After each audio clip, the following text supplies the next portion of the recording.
గమనించినట్లయితే మత్తయి సువార్త 5వ అధ్యాయము మరి 5వ వచనములో సాత్వికులు ధన్యులు వారు భూలోకమును స్వతంత్రించుకుందురు. దేవునికి స్తోత్రం.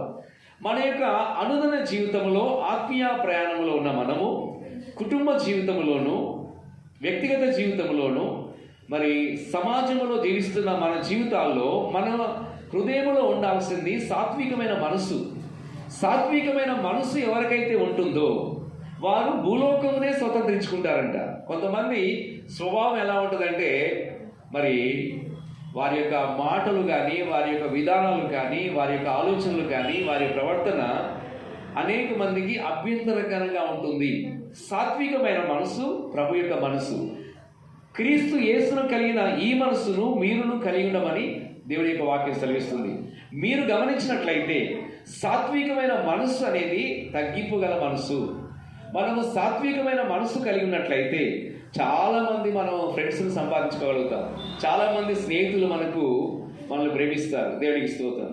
మన యొక్క మాటలు కానీ మన విధి విధానాలు కానీ దేవునికి స్తోత్రం, మన ఆలోచన విధానాలు కానీ మార్పు చెందినప్పుడు ఈ మార్పును తీసుకొచ్చేది దేవుని యొక్క వాక్యమే.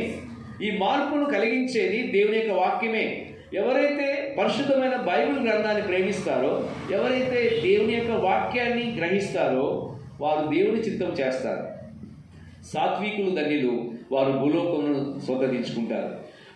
మన యొక్క స్వభావం మార్పు చెందినప్పుడు దేవునికి స్తోత్రం, మన ఆలోచనలు మార్పు చెందినప్పుడు, మన ప్రవర్తన మార్పు చెందినప్పుడు సాత్వికమైన మనసు అంటే వినయముతోనూ విధేయతతోనూ విశ్వాసముతోనూ మనము ఇతరులను ప్రేమించినప్పుడు అనేక మంది మనకు స్నేహితులు అవుతారు.